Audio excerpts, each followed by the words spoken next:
नमस्कार साथियों, Praveen study classes के यूट्यूब चैनल में आप सभी का स्वागत है। मेरे प्यारे साथियों, आज हम लोग फिजिक्स में एक नए अध्याय लाइट को शुरू करने जा रहे हैं। इससे पहले यदि आप मेरे पिछले वीडियोज को नहीं देखे तो जाकर जरूर देखिए। मेरे प्यारे साथियों, कई चैप्टर को हमने खत्म किया है, जैसे यूनिट एंड डायमेंशन, मापक यंत्रों के बारे में, उससे जो रिलेटिव थे, साथ ही साथ यांत्रिकी के बारे में, बल, कार्य, त्वरण, दाब, इन सारे के बारे में, आयतन के बारे में, घनत्व के बारे में, इन सारे के बारे में हमने चर्चा किया है। साथ ही साथ स्थूल पदार्थों के गुणों के बारे में भी हमने चर्चा किया था। तो इन सारे चैप्टर को यदि आप नहीं देखे, चैप्टर वाइज आपको सारे चीजें दिए जा रही हैं। मेरे प्यारे साथियों, आज हम लोग प्रकाश पढ़ेंगे और प्रकाश में कई बातों जानने से, मतलब इससे रिलेटिव जो प्रश्न बीपीएससी लेवल में और बीएसएससी लेवल में और भी जितने तरह के कम्पिटिटिव एग्जाम है उसमें जो प्रश्न आए हैं उन सारे को लेकर के हम आएंगे। इससे पहले छोटी छोटी जो बातें हैं, जो बहुत सारे मेरे प्यारे ऐसे साथी हैं जो साइंस से यदि उनका सब्जेक्ट नहीं रहा हो, यदि वो आर्ट्स से पढ़े हैं, इंटर, ट्वेल्थ और ग्रेजुएशन किए हैं, तो उनको साइंस बहुत ज़्यादा समझ में नहीं आती है। तो उन सारे प्यारे साथियों के लिए हमने एक छोटे छोटे जो कन्फ्यूजिंग पॉइंट होता है उन सारे को लेकर आए हैं। उसके बाद इस पर जो न्यूमेरिकल टाइप का होगा, उसके बाद जो इस पर प्रश्न जितने तरह के बनेंगे उन सारे प्रश्नों को लेकर हम आपके लिए आएंगे। तो मेरे प्यारे साथियों, कंफ्यूजन में आप नहीं रहें। चलिए, आप जानते बहुत हैं, ऐसा लगता है कि मैं जानता बहुत हूं, डूबता वही है जिसको तैरने आता है। बहुत सारी छोटी छोटी बातें एग्जामिनेशन हॉल में आप भूल जाते हैं। उन सारी बातों को एक बार फिर से रिकॉल करिए और लाइट से, प्रकाश से जितने भी बातें हैं जो समझने में कहीं ना कहीं परेशानी उत्पन्न करती, उन सारे को समाप्त करने के बाद, खत्म करने के बाद हम लोग प्रश्न करेंगे। इससे जो मॉडल सेट होगा उन सारे को करेंगे। और 6वीं बीपीएससी एग्जाम होने से पहले, साथ ही साथ आपको बीएसएससी का जो सीजीएल 3 का पीटी होने वाला है, उससे पहले सिविल कोड के एग्जाम होने वाले, उससे पहले, इन सारे एग्जामों से पहले हम साइंस के तीनों पोर्शन फिजिक्स, केमिस्ट्री और बायोलॉजी को खत्म करेंगे। बहुत जल्द ही सारे प्रश्न आपके सामने होंगे, सारे चैप्टर आपके सामने होंगे। एक एक चैप्टर को हमने फतह करने का, इवोल्यूशन करने का प्रयास कर रहे हैं। तो चलिए, यदि आप चैनल पर नए हैं तो चैनल को सब्सक्राइब कर दीजिए, साथ ही साथ बेल आइकन को भी प्रेस कर दीजिए और दोस्तों को शेयर करना ना भूलिए। मेरे प्यारे साथियों, देखते हैं कि व्यूअर कुछ चले जाते हैं, मतलब व्यू जो है कुछ आता है लेकिन लाइक्स बहुत कम आता है। आज का ऐसा समय आ गया है कि लोग एक दूसरे से जलना शुरू कर दिए हैं। अरे भाई, देख रहे हैं तो थोड़ा सा एक लाइक बटन दबा दीजिए। यदि आप सब्सक्राइबर नहीं है तो सब्सक्राइबर बन जाइए, साथ ही साथ दोस्तों को शेयर भी कर दीजिए। तो ये सब करने में कोई परेशानी नहीं होती है, क्योंकि मेरे प्यारे साथियों, कोई भी वीडियो शूट करने में, बनाने में बहुत ही टाइम और मेहनत लगता है। तो इन सारे दृष्टिकोण से आपको लाइक, सब्सक्राइब एंड शेयर जरूर कर देना चाहिए। चलिए मेरे प्यारे भाई, मेरे प्यारे साथी, मेरे प्यारे बहन, सारे के सारे भाई बहनों से आग्रह है कि यदि आप इस वीडियोज को देख रहे हैं, इस चैनल पर आप नए हैं, तो चैनल को सब्सक्राइब कर दीजिए, साथ ही साथ बेल आइकन को प्रेस कर दीजिए। चलिए मेरे प्यारे साथियों, छोटे छोटे पॉइंटों को अभी हम लोग सीखेंगे। स्कैटरिंग, स्कैटरिंग करने का मतलब प्रकीर्णन क्या है, प्रकीर्णन के कारण कौन सी घटना होती है। उसके बाद हम लोग प्रतिबिंब के बारे में पढ़ेंगे। फिर हम लोग अपसारी किरणें, अभिसारी किरणें और समानांतर किरणें के बारे में जानेंगे। अब उत्तल दर्पण में कैसा प्रतिबिंब बनता है, कहाँ प्रतिबिंब बनता है, किस प्रकार का बनता है, बहुत सारे बातें आज हम लोग जानेंगे। तो एक एक करके शॉर्ट करते हैं। पहला शॉर्ट क्या करना है, यहाँ पर देखिए, हमने आपके लिए बहुत ही इंपॉर्टेंट चीज़ खोज कर लाए हैं कि कहाँ कहाँ पर आपको कन्फ्यूजन क्रिएट होता है। सारी बातों को हम करेंगे। आप धैर्यपूर्वक लगे रहिए, मेरे साथ बने रहिए, कहीं कोई परेशानी नहीं होने देंगे। चलिए मेरे प्यारे साथियों, यहाँ पर हम पढ़ते हैं। यहाँ पर देख सकते हैं प्रकीर्णन, प्रकीर्णन के बारे में हम लोग जानेंगे। स्कैटरिंग के बारे में कि स्कैटरिंग क्या है। तो यहाँ पर दिया हुआ है कि प्रकाश, जैसे सूर्य से आता प्रकाश, सूर्य से आता प्रकाश या बल्ब से आता प्रकाश, प्रकाश तो कहीं से जो प्रकाश का उत्सर्जक है, जैसे जुगनू, मतलब सूरज, बल्ब, ये सारे, तो वही कहता है प्रकाश जैसे सूर्य से आता प्रकाश। जब सूक्ष्म कणों, आप देखते होंगे सूक्ष्म कणों जैसे वायु के अणुओं या धूल कणों पर पड़ता है, तो वे कण उन पर पड़ने वाले प्रकाश की कुछ ऊर्जा को अवशोषित कर लेते हैं और अवशोषित करने कर फिर उसे चारों ओर विकिरित करते हैं। इस प्रक्रिया को प्रकीर्णन कहा जाता है। कहने का सेंस क्या हुआ कि जब प्रकाश स्रोत से प्रकाश आती है, प्रकाश बॉडीज से, लाइट बॉडीज से जब प्रकाश आती है, प्रकाश स्रोत से जब प्रकाश आती है, तो वायुमंडल में जितने भी धूल कण हैं या वायु के अणु हैं वो कुछ न कुछ प्रकाश की कुछ मात्रा को अवशोषित कर लेते हैं, एब्जॉर्ब कर लेते हैं और जो है फिर उसे चारों ओर विकृत करते हैं, मतलब छोड़ते हैं। इस प्रक्रिया को ही हम प्रकीर्णन कहते हैं, स्कैटरिंग कहते हैं। आप देखे होंगे कि जब आपके पहले वाली बात करें, पहले जब खपड़े की मकान हुआ करती थी, है ना, खपड़ा मतलब अब तो नहीं है, नए बच्चे होंगे उनको समझ में नहीं आ रहा होगा भी कि खपड़ा क्या होता है।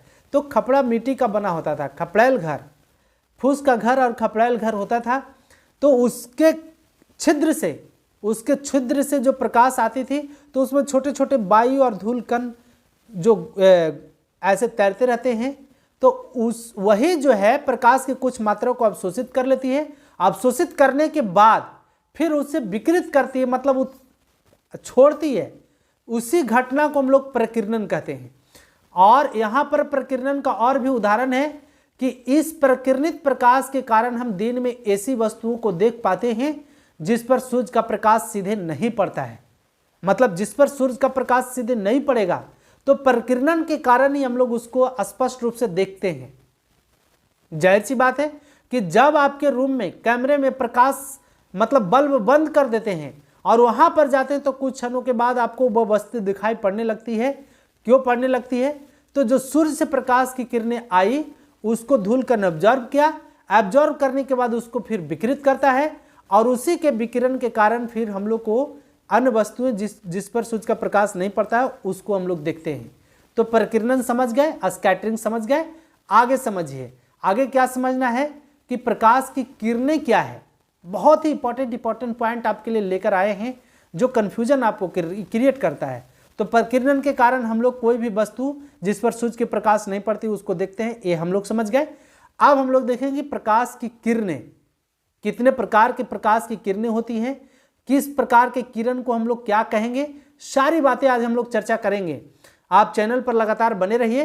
कहता है कि प्रकाश की किरण किसी प्रतिदीप्त पदार्थ जैसे मोमबत्ती, प्रतिदीप्त करने का मतलब जलती हुई, या प्रकाश स्रोत जिससे प्रकाश निकल रही हो, तो किसी प्रतिदीप्त पदार्थ जैसे मोमबत्ती की लौ से प्रकाश निकलेगा। बिजली के जलते बल्ब, इससे भी हम लोग देखते हैं, से प्रकाश सरल रेखा में सभी दिशाओं में जाता है। जैसे मान लेते हैं कि हम यहाँ पर बल्ब बनाते हैं और ये बल्ब है, ये बिजली का बल्ब, सपोज दैट मान लीजिए कुछ क्षणों के लिए कि ये बिजली का बल्ब है और इससे जो प्रकाश निकलेगी सभी दिशाओं में निकलेगी कि नहीं निकलेगी। तो कहता है कि प्रकाश सरल रेखा में सभी दिशाओं में जाता है। एक सरल रेखा पर चलने वाले प्रकाश को प्रकाश की किरण कहते हैं। एक सरल रेखा पर मतलब यहां से जो प्रकाश निकली और इसी सरल रेखा पर आगे की ओर बढ़ते गया तो उसी को हम लोग प्रकाश की किरण कहते हैं। चित्रों, यहां पर हम आपको आगे चित्र भी दिखाएंगे। कहता है कि चित्रों में सरल रेखा पर तीर का चिन्ह वह दिशा बताता है जिसमें प्रकाश चलता है। प्रकाश की किरणें के समूह को प्रकाश का किरण पुंज कहते हैं। प्रकाश की किरणें को समूह को, जैसे मान लेते हैं कि कोई यहाँ पर हम लोग ले लेते हैं बिजली का बल्ब और बिजली के बल्ब से जो प्रकाश निकलेगी ऐसे, तो इससे जो निकलने वाली किरण के समूह है, किरणों का जो समूह है, ग्रुप ऑफ रेज, किरणों के समूह, उसको हम लोग क्या कहेंगे? किरण पुंज कहेंगे, मतलब बीम कहेंगे।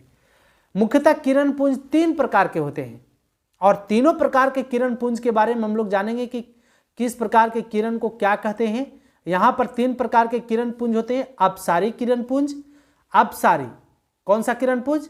अपसारी किरण पुंज मतलब डाइवर्जिंग बीम, समानांतर किरण पुंज जिसको पैरेलल बीम कहते हैं, और तीसरा है अभिसारी किरण पुंज जिसको कन्वर्जिंग बीम भी कहते हैं, कन्वर्जिंग बीम। तो मेरे प्यारे साथियों, इसके बाद हम आपको बताएंगे भी कि अवतल लेंस को अभिसारी लेंस, उत्तल लेंस को अपसारी लेंस क्यों कहते हैं, इसका क्या कारण है। तो इन सारी बातों को चर्चा हम करेंगे आने वाले समय में।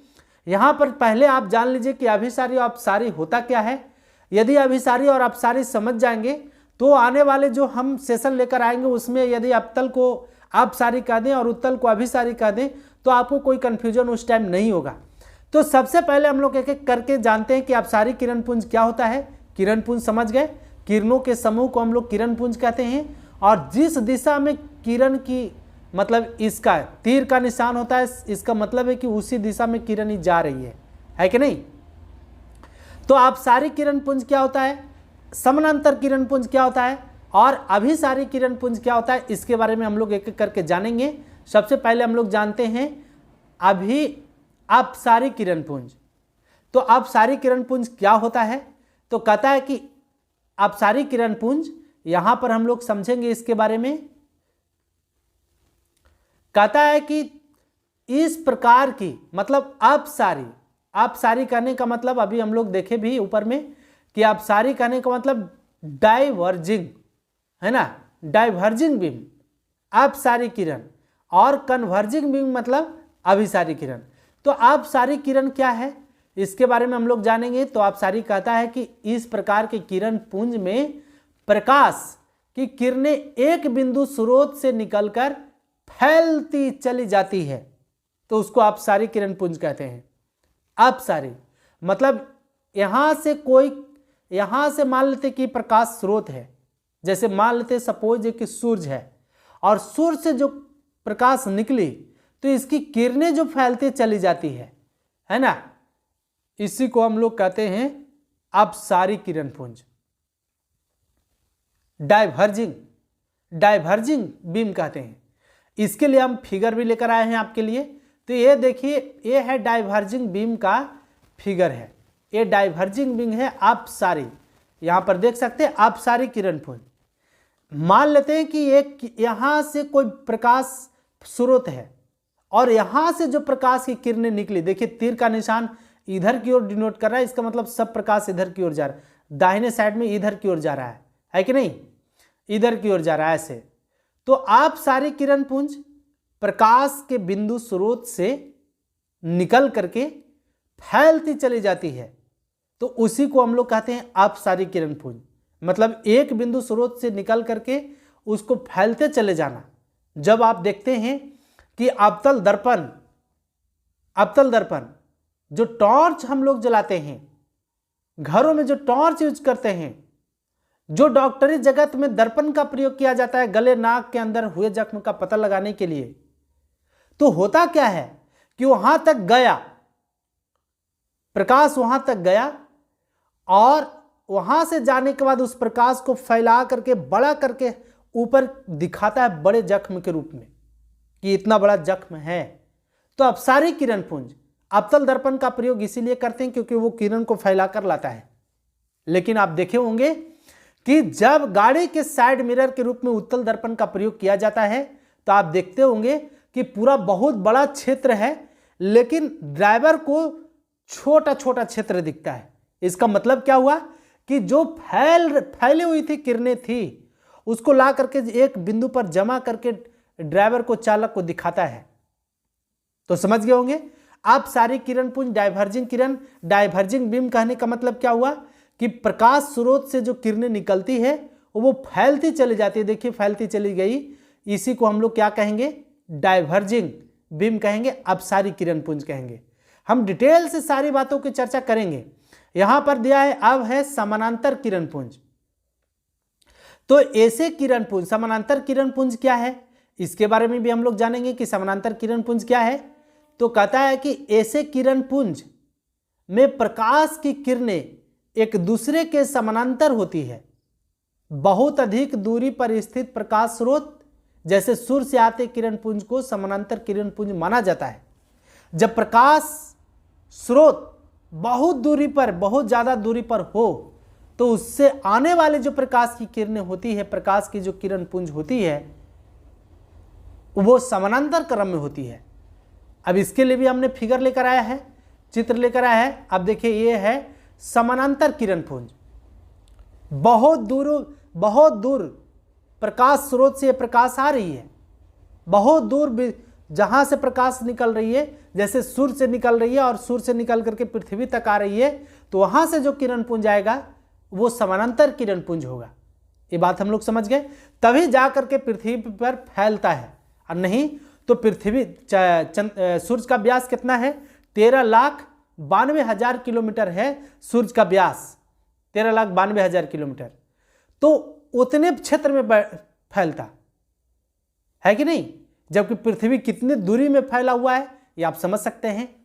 तो बहुत दूर बिंदु स्रोत, प्रकाश स्रोत है, और वहां से जो किरण पुंज आएगी उसी को हम लोग समानांतर किरण पुंज कहेंगे। तो समानांतर किरण पुंज कब बनेगा, समानांतर किरण कब बनेगा, जब प्रकाश स्रोत बहुत ज्यादा दूर हो। अभी ऊपर हम लोग चर्चा भी किए कि जैसे सूर्य से आने वाली प्रकाश की किरणें जो होती है क्या होती है, समानांतर होती है। आगे देखते हैं, अगला देखेंगे अभिसारी।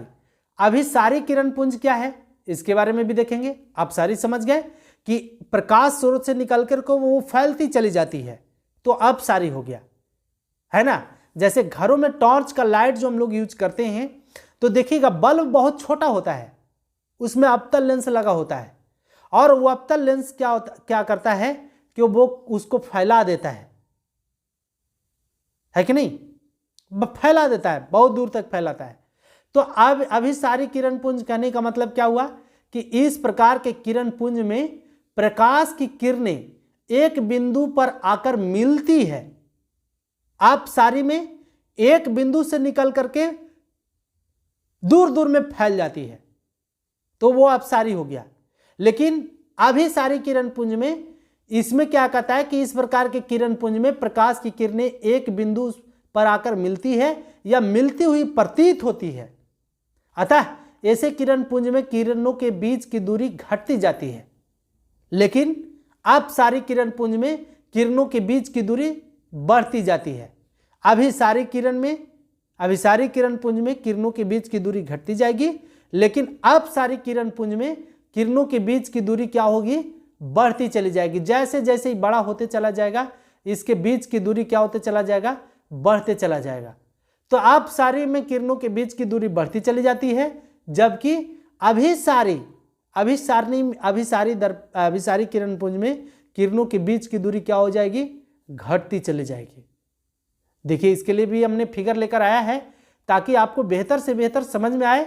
मेरे प्यारे साथियों, बहुत ही ये दो टॉपिक हैं, बहुत सारे विद्यार्थी को परेशान करते होंगे, लेकिन अब जो है थोड़ा कम परेशानी होगी।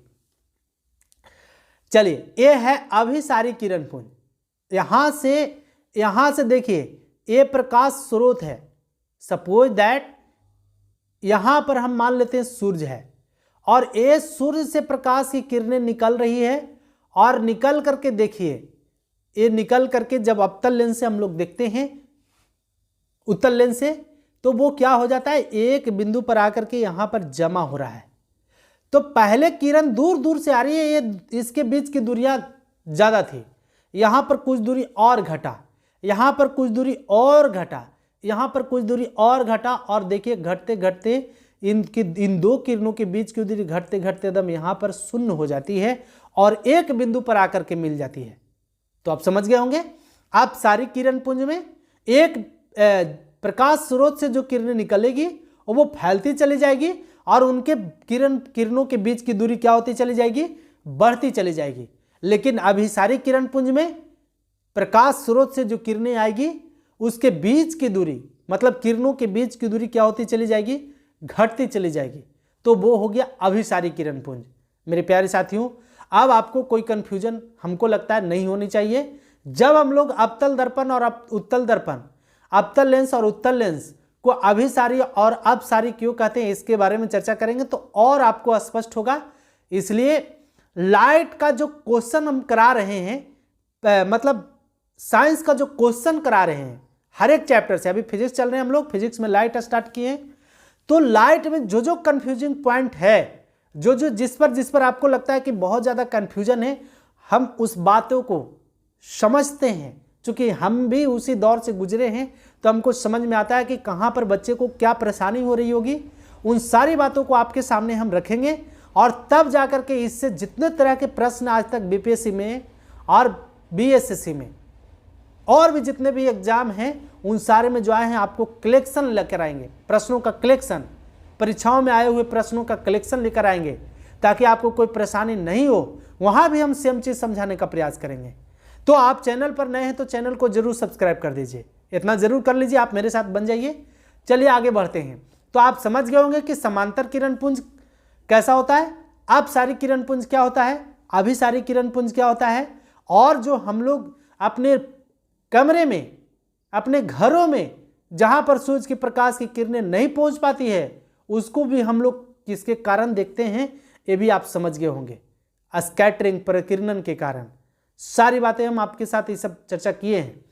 चलिए अब हम चलेंगे कि वास्तविक प्रतिबिंब आपको आज तक दिक्कत करता होगा और आभासी या काल्पनिक प्रतिबिंब कभी देखिएगा जब कोई व्यक्ति से पूछ दिया जाए कि अवतल दर्पण में जब वस्तु वक्रता के पर होती है तो प्रतिबिंब कहां बनता है और कैसा बनता है, तो कभी वो वास्तविक कहेगा, कभी आभासी कहेगा, कभी काल्पनिक कहेगा। कई तरह के आवाज उनके माइंड से निकलती है। इसका मतलब है कि कई तरह के आवाज निकल रही, इसका मतलब उनके अंदर कंफ्यूजन है और उस कंफ्यूजन को दूर करने के लिए हम इन सारी बातों को लेकर आए हैं। तो देखिए यहां पर हम जानेंगे कि क्या होता है प्रतिबिंब, क्या होता है वास्तविक प्रतिबिंब, क्या होता है काल्पनिक प्रतिबिंब या आभासी प्रतिबिंब। सारी बातों के बारे में हम लोग चर्चा करते चलेंगे। तो यहां पर कहता है कि किसी बिंदु स्रोत से आती प्रकाश की किरणें दर्पण से परावर्तन के बाद, अब परावर्तन क्या होता है तो हम थोड़ा सा पहले इसको पढ़ लेते हैं, उसके बाद हम आपको समझाते हैं।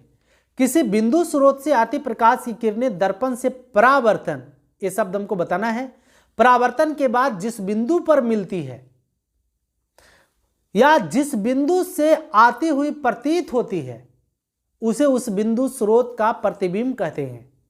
जैसे मान लेते हैं कि एक कोई दर्पण है और इधर पर थोड़ा सा और अच्छा बनाते हैं, एक कोई दर्पण है और इस अरे यार थोड़ा सा सीधा तो बन जाओ, चलिए हो गया। एक कोई दर्पण है, अब कौन दर्पण ये आपको बताना है। ऐसे हम आगे चर्चा भी किए हैं इस पर कि हम इधर पेंट कर दिए तो कौन सा दर्पण हो गया, अवतल दर्पण है या उत्तल दर्पण है, तो यह है अवतल दर्पण जिसकी परावर्तक सतह धसी हो, जिसकी परावर्तक सतह धसी हो तो होता है अवतल दर्पण। तो देखिए यहां से जब कोई प्रकाश की किरणें इस पर आएगी तो हम इधर ऐसे ऐसे कर दिए, इसका मतलब ये पेंट कर दिए, हम इधर पेंट कर दिए। तो इधर से जब हम कोई प्रकाश लिए और इससे टकराएगा, टकराने के बाद जिस बिंदु पर आती हुई प्रतीत होती है या जिस बिंदु पर आकर मिलती है उसी को हम लोग क्या कहेंगे, प्रतिबिंब कहते हैं। उस बिंदु स्रोत का प्रतिबिंब कहते हैं कि जैसे ये सूर्य था और यहां से ये प्रकाश की किरणें यहां पर ऐसे आ रही थी, आने के बाद यहां से टकराई और टकराने के बाद यहां लौट गई, तो ये प्रतिबिंब बन रहा है। आप देखिए प्रतिबिंब दो प्रकार के होते हैं। वास्तविक प्रतिबिंब, पहला रियल इमेज जिसको कहते हैं, जैसे आपके सामने अभी मेरा प्रतिबिंब कैसा बन रहा है, वास्तविक या काल्पनिक।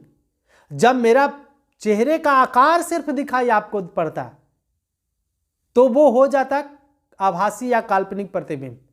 जब आप अपने मोबाइल से फोटो खींचते होंगे तो देखते होंगे उसमें कई तरह के आपको फोटो दिखाते हैं, कोई में सिर्फ आपका फिगर दिखता है, कोई में सिर्फ लगता है कि नहीं अच्छा है चेहरा, सुंदर है लड़का, मतलब ब्यूटीफुल, हैंडसम है, ब्यूटीफुल नहीं, ब्यूटीफुल तो लड़की होती है, तो हैंडसम है, चेहरा साफ दिख रहा है। अभी हमारा वास्तविक प्रतिबिंब आपके सामने जा रहा है, लेकिन यही प्रतिबिंब केवल डॉट डॉट डॉट से दिखाया जाए। डॉट डॉट डॉट करने का मतलब कि मेरा मुंह का आकार इतना बड़ा है तो इतने बड़ा प्रतिबिंब बने, तो वो आभासी या काल्पनिक प्रतिबिंब होगा। तो प्रतिबिंब दो प्रकार के, रियल इमेज एवं वर्चुअल इमेज। कौन सा इमेज, वर्चुअल इमेज। आप देखते हैं एकक के बारे में कि रियल इमेज और वर्चुअल इमेज क्या होता है, इसके बारे में भी जानिए।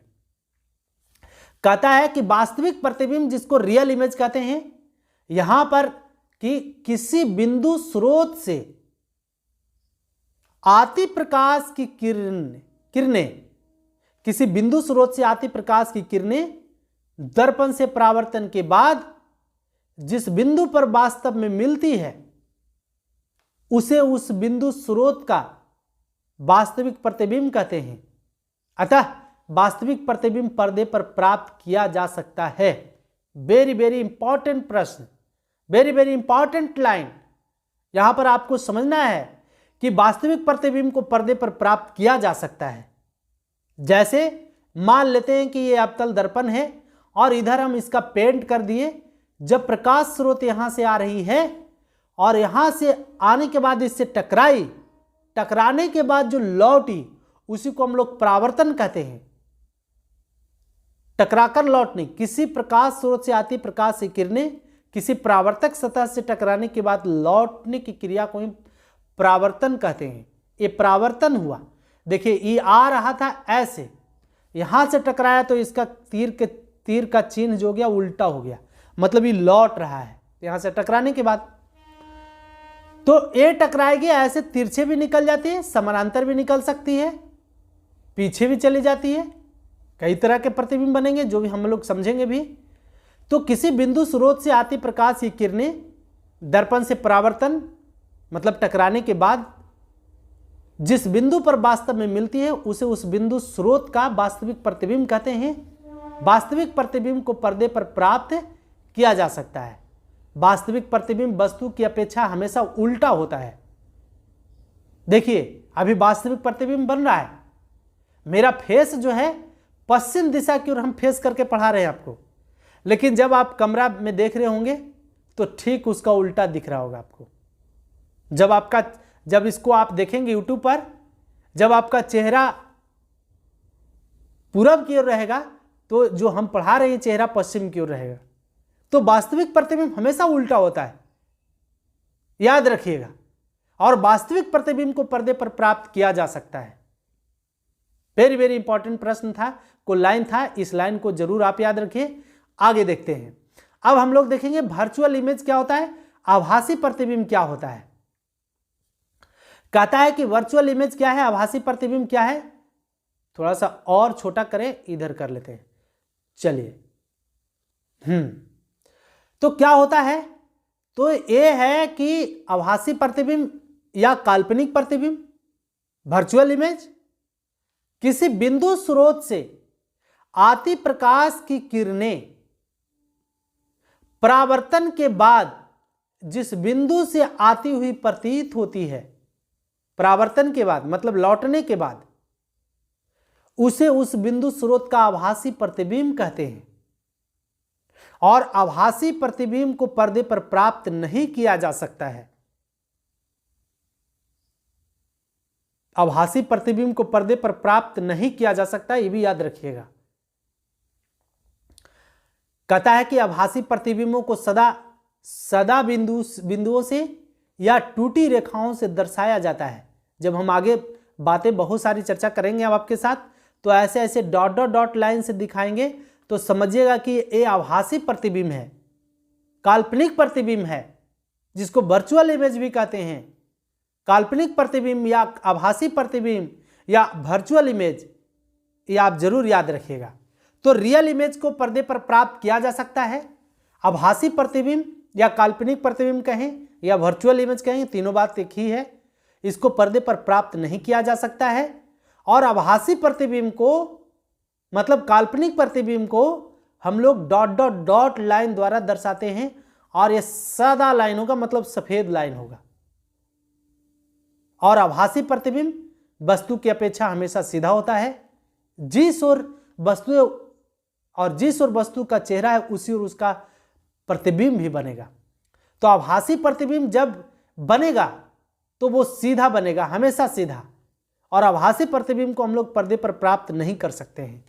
चलिए, मुझे पूर्ण उम्मीद है पर्दा मतलब समझ रहे होंगे, फिल्म या रील जिसको कहते हैं, फिल्म या रील पर आभासी प्रतिबिंब को हम लोग नहीं प्राप्त कर सकते हैं। चलिए अब हम लोग देखेंगे एक एक करके कि समतल दर्पण में कैसा प्रतिबिंब बनेगा। समतल दर्पण हम लोग अभी आगे पढ़ेंगे कि गोलीय दर्पण क्या होता है, गोलीय दर्पण में कौन सा प्रतिबिंब कैसा बनता है, इसके बारे में हम लोग एक एक करके चर्चा भी करेंगे। यहां पर चलिए समतल दर्पण क्यों लिए, क्या कारण है, क्योंकि इससे प्रश्न बीपीएससी में बनता है, आप देखिएगा जब हम क्वेश्चन लेकर आएंगे तो बीपीएससी पूछा है या नहीं पूछा है, सारी बातें हम चर्चा करेंगे। तो समतल दर्पण द्वारा बने प्रतिबिंब की विशेषता क्या है? समतल दर्पण किसको कहेंगे? तो जिसका वक्र सतह समतल हो। जैसे देखिए समतल एकदम सीधा, कहीं उबड़ खाबड़ ऊपर नीचे नहीं है। यहां पर हम नीचे यदि पेंट कर दे ऐसे, ये पेंट हो गया, तो वक्र सतह इसका समतल है, मतलब एकदम बराबर है, कहीं ऊपर कहीं नीचे नहीं, तो वो समतल दर्पण है। तो समतल दर्पण में कैसा प्रतिबिंब बनेगा इसकी चर्चा हम लोग यहां पर करेंगे।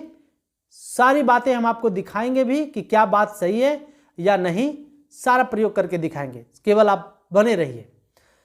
समतल दर्पण में बने प्रतिबिंब की निम्नलिखित विशेषताएं देखने को मिलती है। क्या है कि प्रतिबिंब दर्पण के पीछे बनता है। पहला पॉइंट याद करने योग्य है कि समतल दर्पण में प्रतिबिंब दर्पण के पीछे बनेगा।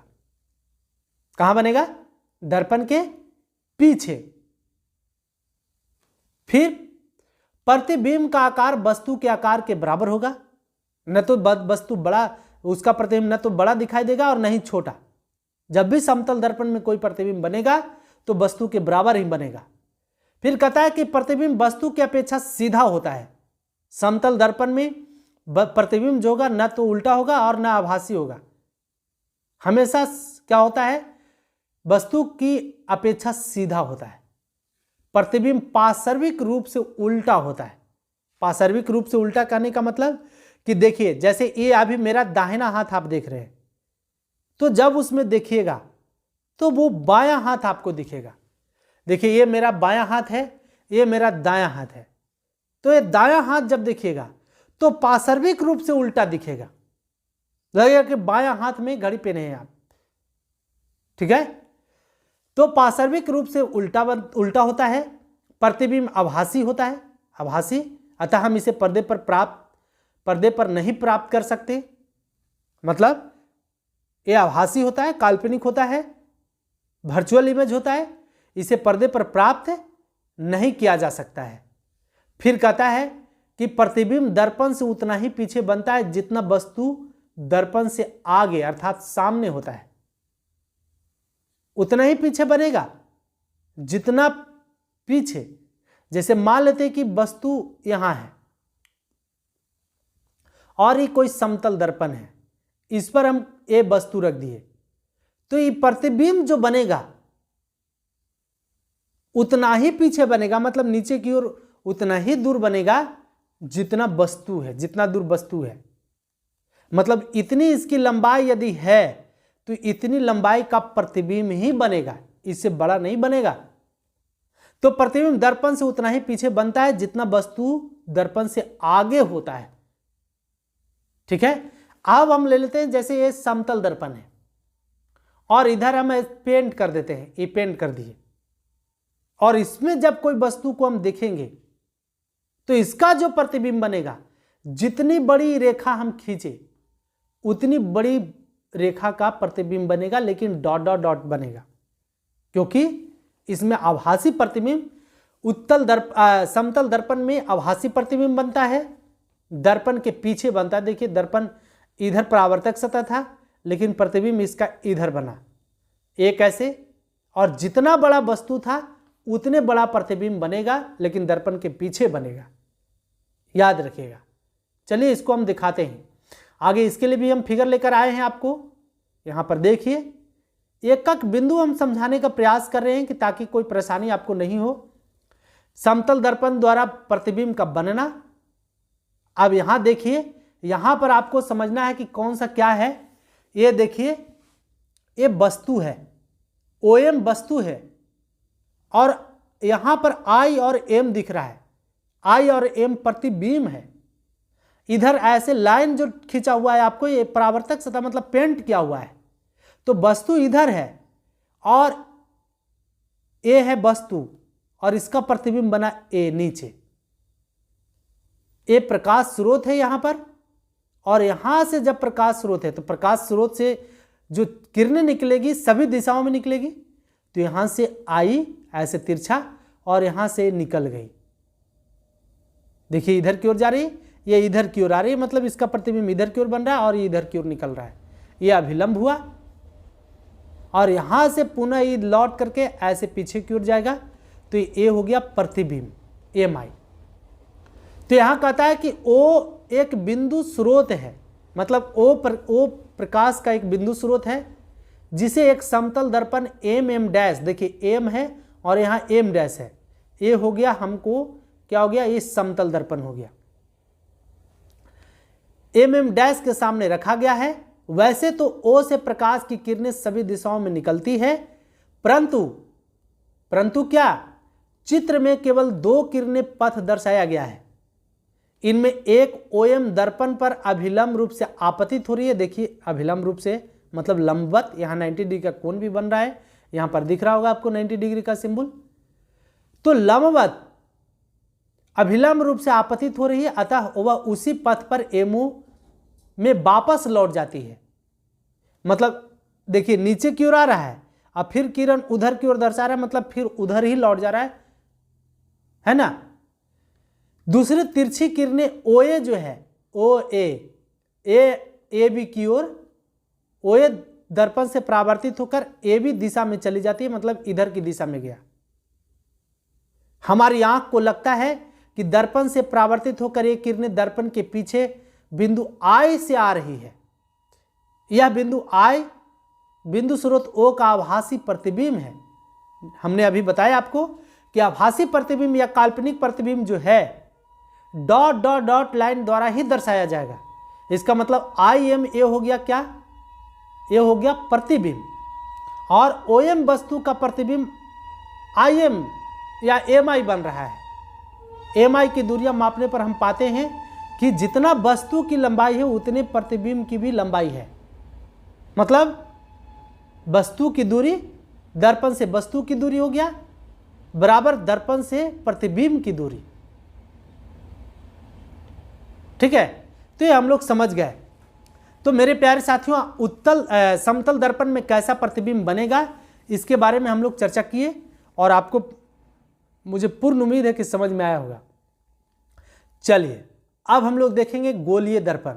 क्या होता है गोलीय दर्पण, क्या इससे हम लोग को समझना है, कितने प्रकार के गोलीय दर्पण होते हैं, इन सारी बातों की चर्चा हम लोग करेंगे आज।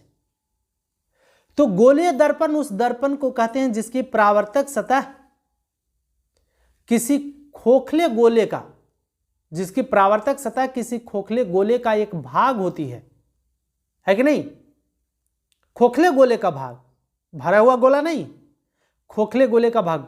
गोलीय दर्पण प्रायः कांच के एक टुकड़े को समतल दर्पण की तरह रजित या कलई कर बनाया जाता है, जो एक खोखले गोले का भाग होता है। कैसा होता है ये हम दिखाएंगे भी आगे चल करके। कांच के इस टुकड़े की बाहरी सतह को रजित करने से अवतल दर्पण और बनता है, चित्र 1.8a में दिखाया भी है, जबकि टुकड़े के भीतरी सतह को रजित करने पर उत्तल दर्पण कन्वेक्स मिरर बनता है। कनकेव मिरर और कन्वेक्स मिरर। तो जब हम बाहरी सतह को रजित करेंगे मतलब पेंट करेंगे तो हम लोग को क्या बन जाएगा, अवतल दर्पण। और जब सतह भीतरी सतह को पेंट करेंगे तो हम लोग को बन जाएगा उत्तल दर्पण। यहां पर दिखाया भी है, जैसे मान लेते हैं कि कोई गोलीय दर्पण है और इस गोलीय दर्पण के यदि हम बाहरी सतह को पेंट कर दें तो ये पार्ट हो गया अवतल दर्पण। और जब इस गोलीय दर्पण के हम भीतरी सतह को जब पेंट कर दें और इधर छोड़ दें चमकने के लिए तो ये हो गया उत्तल दर्पण। इसका मतलब है कि अवतल दर्पण की परावर्तक सतह धसी होती है, ये धसा हुआ भी है देखिए, और उत्तल दर्पण की परावर्तक सतह उठा हुआ होता है, मतलब उभरा हुआ होता है। ये भी हम लोग समझ गए। तो अवतल दर्पण की परावर्तक सतह धसी हुई, उत्तल दर्पण की परावर्तक सतह उठी हुई। उत्तल उठी, याद रखिएगा। यहां पर देखिए एक गोलीय दर्पण के ही भाग हैं, अलग अलग कर दिया गया है। और यहां पर ये देख सकते हैं उत्तल दर्पण है, उत्तल दर्पण। उत्तल दर्पण के अंदर वाले सतह को हम लोग पेंट किए, तीर डॉट ऐसे तीर तीर की जो छोटा छोटा रेखाएं हैं, इसके द्वारा ये समझिए कि पेंट किया हुआ है। और इधर आप चेहरा देखिए, इसमें इधर पेंट किया हुआ है, चेहरा इधर देखना है। तो अवतल दर्पण के परावर्तक सतह धसी हुई है कि नहीं? देखिए धसा हुआ टाइप का दिख रहा है कि नहीं? और उत्तल दर्पण की परावर्तक सतह देखिए यहां पर ये उभरा हुआ दिख रहा है, मतलब उठा हुआ दिख रहा है। पूरा अंदर तक न ले जाएं तो यहां तक ऐसे आइए, देखिए ये उभरा हुआ उठा हुआ प्रतीत हो रहा है। तो अवतल दर्पण के परावर्तक सतह कहने का मतलब जहां से प्रकाश की किरणें टकराकर लौटती है उसको परावर्तक सतह कहते हैं। तो उत्तल दर्पण की परावर्तक सतह उठी हुई होती है और अवतल दर्पण की परावर्तक सतह धसी हुई होती है। चलिए आगे भी देखेंगे हम लोग, इससे संबंधित सारी बातें चर्चा करेंगे भी, क्या क्या जानना है हम लोग को सब चर्चा करेंगे। गोलीय दर्पण से संबंधित विभिन्न पद। अब देखिए एक गोलीय दर्पण है और एक गोलीय दर्पण का जो है ये वक्रता केंद्र है। थोड़ा सा और हम बड़ा कर ले, थोड़ा पढ़ लीजिए कि गोलीय दर्पण द्वारा प्रतिबिंब के बनने की क्रिया को समझाने के लिए निम्नलिखित पदों की जानकारी आवश्यक है। जब हम आपको बताएंगे कि अवतल दर्पण में जब वस्तु दर्पण के ध्रुव और फोकस के बीच स्थित हो तो प्रतिबिंब कहां बनेगा, कैसा बनेगा, ये हम बताएंगे उस टाइम, तो आपको ज्यादा समझ में आएगा। जब इस समय आप समझ लेंगे तो आपको समझ में आएगा। रटना नहीं है, साइंस तो ही एक ऐसा सब्जेक्ट है जिसमें रटना नहीं होता है, समझना होता है। इसलिए इन सारे छोटे छोटे बिंदुओं को हम लेकर आए हैं ताकि आपको ज्यादा से ज्यादा समझ में आए। ठीक है, तो देखिए ये है गोलीय दर्पण और गोलीय दर्पण से संबंधित विभिन्न पदों के बारे में हम लोग जानेंगे, चर्चा करेंगे। ये देखिए गोलीय दर्पण है और इसके अंदर की परावर्तक सतह को रंग दिया गया। तो यहां पर देखिए ये उत्तल दर्पण दिखा भी रहा है कि उत्तल दर्पण है और उत्तल दर्पण के परावर्तक सतह उठी हुई होती है। यह है अवतल दर्पण। अवतल दर्पण की बाहरी सतह को पेंट कर दिया गया है, ऐसा ऐसे रेखा से ये पेंट किया हुआ है। मान लीजिए कि ऐसा, मान लीजिए क्या कि पेंट किया हुआ ही है और ये अंदर चिकना है, मतलब इधर आपको चेहरा देखना है तो इसका परावर्तक सतह धसी हुई होती है। ये देखिए अवतल दर्पण का सिंबल है दोनों गोलीय दर्पण का वही भाग। जब उसको हम बीच बीच से ऐसे काट दें तो इधर का भाग हो गया उत्तल, इधर का भाग हो गया अवतल। जब बीच बीच से काट देंगे तो काटे, जैसे एक संतरा को काटिएगा, एक सेब को काटिएगा तो जो दो पार्ट बनेगा उसमें वो दोनों पार्ट एक ही सेब का पार्ट है। तो उसी प्रकार से ये जो है ये गोलीय दर्पण का पार्ट है। इधर से बांट दे तो उत्तल, इधर कहें तो अवतल। तो ये हो गया, देखिए दर्पण में दो ध्रुव करें, एक ध्रुव। यहां से यदि हम बीचे बीच इसको बांट दे, ये हो गया प्रधान अक्ष, एक्स डैश कहें तो ये हो गया प्रधान एक्सिस, मतलब प्रिंसिपल एक्सिस प्रधान अक्ष हो गया या मुख्य अक्ष हो गया, जो दर्पण के वक्रता केंद्र से होकर जाती है। अब क्या होता है वक्रता केंद्र, इसके बारे में भी चर्चा करेंगे। तो देखिए इधर कलई किया हुआ लिखा हुआ भी है कि कलई किया हुआ है और इसका परावर्तक सतह धसा हुआ है। तो ये हो गया, जब इसको हम बीच से बांट देंगे तो इधर के पार्ट को अवतल, इधर के पार्ट को उत्तल। ये जो हो गया, ये लाइन जो आपको दिख रहा है ये हो गया, ये लाइन आपको मुख्य अक्ष या प्रिंसिपल एक्सिस प्रधान अक्ष इसको कहते हैं। ये हो गया वक्रता केंद्र, ये वक्रता केंद्र है। ये दर्पण का ध्रुव है, ये अवतल दर्पण का ध्रुव होगा, ये उत्तल दर्पण का ध्रुव होगा। अलग अलग है दोनों, चूंकि एक ही गोलीय दर्पण को काट करके बनाया गया है। तो ये दर्पण का ध्रुव है, ये दर्पण की वक्रता केंद्र है और दर्पण के वक्रता केंद्र, और यहां से ये रेखा को दर्पण के परावर्तक सतह, मतलब दर्पण के ध्रुव के बीच की दूरी को हम लोग वक्रता त्रिज्या कहते हैं। तो दर्पण का ये ध्रुव हो गया, यहां पर बीचों बीच जैसे ये दर्पण बनाए तो यहां पर जो बीचों बीच हो जाएगा दर्पण का ध्रुव हो जाएगा। इससे जो रेखा होकर गुजरेगी उसको प्रधान अक्ष या मुख्य अक्ष कहेंगे। और वक्रता त्रिज्या किसको कहेंगे, तो वक्रता केंद्र और ध्रुव के बीच की दूरी को हम लोग फोकस भी कहते हैं या वक्रता त्रिज्या भी कहते हैं। चलिए अब एक एक करके हम लोग जानेंगे क्या है कि वक्ता केंद्र क्या है, ध्रुव क्या है, सब जानेंगे। ध्रुव देखिए, अभी हमने आपको दिखाया कि गोलीय दर्पण के मध्य बिंदु को दर्पण का ध्रुव कहते हैं। चित्र पॉइंट 1.9 में बिंदु P दर्पण का ध्रुव है। देखिए वो 1.9 चित्र है और P जो है दर्पण का ध्रुव है। तो गोलीय दर्पण के मध्य बिंदु को दर्पण का ध्रुव कहते हैं। तो आप समझ गए होंगे कि गोलीय दर्पण के मध्य बिंदु को क्या कहेंगे, दर्पण का ध्रुव। फिर कहता है वक्ता केंद्र। तो गोलीय दर्पण के जिस गोले का भाग होता है, गोलीय दर्पण जिस गोले का भाग होता है उसे गोले के केंद्र को वक्ता केंद्र कहते हैं। और वक्ता केंद्र को हम लोग C से डिनोट करते हैं। कर्वेचर, सेंटर और कर्वेचर कहेंगे। सेंटर ऑफ कर्वेचर है कौन, तो यहां पर देखिए हम छोटा करके यदि आपको समझाने का प्रयास करें तो ये C जो दिख रहा होगा आपको सेंटर ऑफ कर्वेचर है। ये क्या है, सेंटर ऑफ कर्वेचर, वक्ता केंद्र है। तो गोलीय दर्पण जिस गोले का भाग होता है, गोलीय दर्पण जिस गोले का भाग होता है उस गोले के केंद्र को, उस गोले के केंद्र मतलब ये गोलीय दर्पण हो गया और ये गोला का जो केंद्र हो गया उसी को हम लोग वक्ता केंद्र कहेंगे। अब अलग अलग बट गया, अलग चीज है ना। यहां से यदि हम इसको काट दे तो दो पार्ट में कट जाएगा, तो इधर का पार्ट हो जाएगा उत्तल, इधर का पार्ट हो जाएगा अवतल। तो एक गोले का जो केंद्र था पहले से उसी को हम लोग वक्ता केंद्र कहेंगे। वक्ता त्रिज्या किसको कहेंगे, तो गोलीय दर्पण जिस गोले का भाग होता है उसकी त्रिज्या को दर्पण की, गोलीय दर्पण जिस गोले का भाग होता है उसकी त्रिज्या को दर्पण की वक्ता त्रिज्या कहते हैं।